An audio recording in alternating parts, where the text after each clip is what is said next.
Welcome to my Runescape 3 Ultimate Iron Man, where I'll be locking myself to the desert area of the game. I feel like there's plenty of these on old school Runescape, but not really that many on Runescape 3, and given that Ultimate Iron Man isn't technically a game mode on Runescape 3, I think it'll be interesting to play around with it. The goal of this series will be at least get 1 kill on Tellus, because I feel like that's a good challenge for an Iron Man, especially an Ultimate Iron Man. Of course, as with any region-locked Iron Man, there is restrictions in the account that I can't break that are locking me to the certain zone, and I can't do things outside of the zone outside of the exceptions that I set for myself. These restrictions obviously being that I can't leave Creed or the Caridian Desert, and I have to progress my account entirely within these zones. And of course, as an Ultimate Iron Man, I'm not allowed to use my bank. I am allowing myself to note food and herb lore secondaries and to unnote items that I get as drops for those items, but beyond that, I can't use the bank at all. The exception to this is that I'll be storing the strange rocks in the bank because I will be getting them constantly and they just kind of get annoying, so I'll just leave them in there so I don't actually get any more of them. So given there's so many distractions and diversions on RuneScape 3, there is a few that spawn in the desert that I will allow myself to do.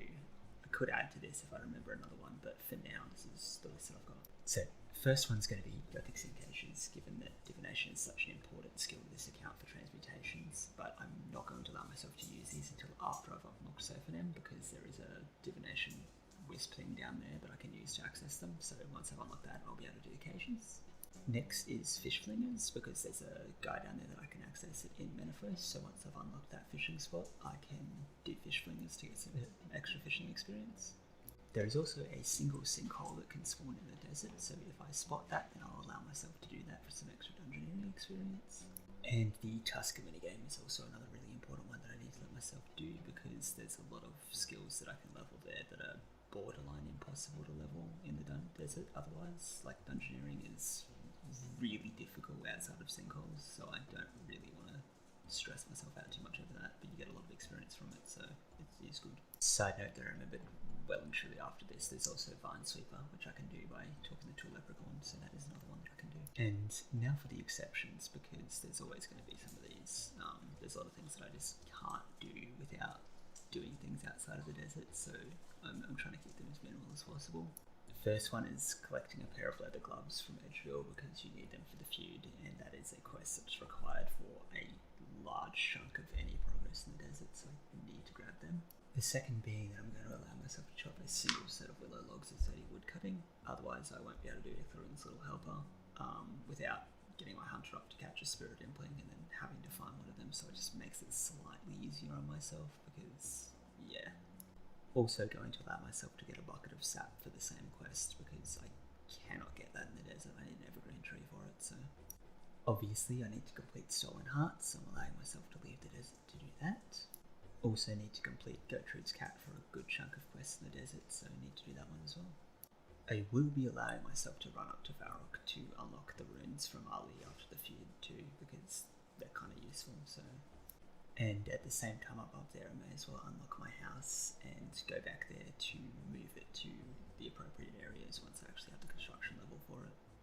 Another I forgot to mention is I have to finish Jungle Potion and Big Chunky Bird Hunting, so I can do Zerga Flesh Eaters. They're both required for dealing with Scabrous, so big quests that I need to do, so I can't really skip those. Now, of course, I need to set myself some punishments if I leave the desert for these things to make it even out, so I will be destroying all rewards that I get from the quests, unless it's not in a lamp, then I don't really have a choice, but if it's a lamp it gets destroyed, if it's an item it gets destroyed. I can't use items that I get as rewards. Now, there's a few things that I haven't really decided on whether I'm going to allow myself to unlock them, because they are technically outside of the desert or require a lot of quests that are outside of the desert. The first of those being whether I'll allow myself to just go to the archaeology tutorial, because I can technically max archaeology in the desert. I may do it, I'm not sure yet, I think I'll decide later.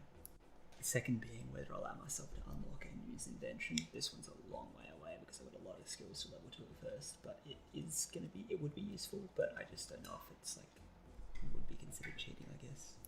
And the next being whether I'll eventually allow myself to complete the Fight Club quest, because I do need that to finish our main in the north, but it requires the completion of Do No Evil, which has a massive list of quests outside of the dungeon that need to be completed before I can do that, so I'm not sure. As you can see, this is the giant list of quests that I need to be able to do to complete Fight Club and Dalmate in the North, so I'm just not sure. But I am very excited to see how far I can get in this character. Hopefully I can complete my goal, otherwise I'm just going to have fun along the way, and yeah, I guess the best way is to get started.